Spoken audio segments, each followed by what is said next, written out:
की औकात होगी उसके ज्यादा दोस्त नहीं होंगे, है कि नहीं? बदलिए इस समाज को। आप लोग युवा हैं, अगर नहीं बदल सकते हैं तो धिक्कार हो जाएगा ऐसे युवाओं के ऊपर। अपने आप को बदलिए, इस गरीबी से निकलिए। आपको यही एक एज है, ये आपके जीवन का सबसे बहुमूल्य एज है।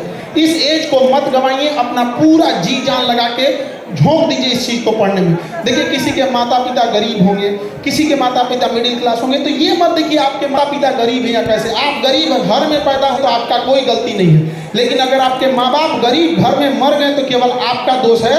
इसलिए जी जान लगा दीजिए। और क्यों नहीं, सबके जीवन में संघर्ष आता है। याद रखिएगा, जिस पत्थर पे छीनी हथौड़ी का चोट नहीं पता है वो पत्थर कभी भगवान की व्रत नहीं होती है, पैर से लोग टुकरा के चले गए।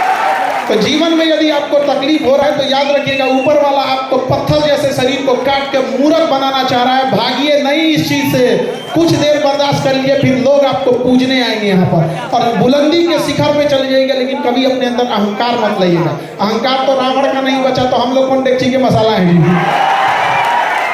किसी का अहंकार नहीं बच सका यहाँ पे।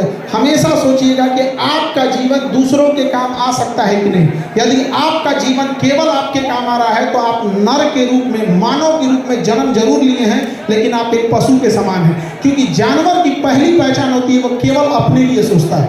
कभी जानवर को नहीं देखेंगे बांट के खाएगा, लेकिन ये मानव होने का पहला सबूत है कि दूसरे के तकलीफ में उसे तकलीफ होती है, दूसरे के पीड़ा से उसे अपनी पीड़ा होती है। आज देखिए हमारे समाज में किसी के साथ जघन्य अपराध हो जाता है, कुछ हो जाता है तो हम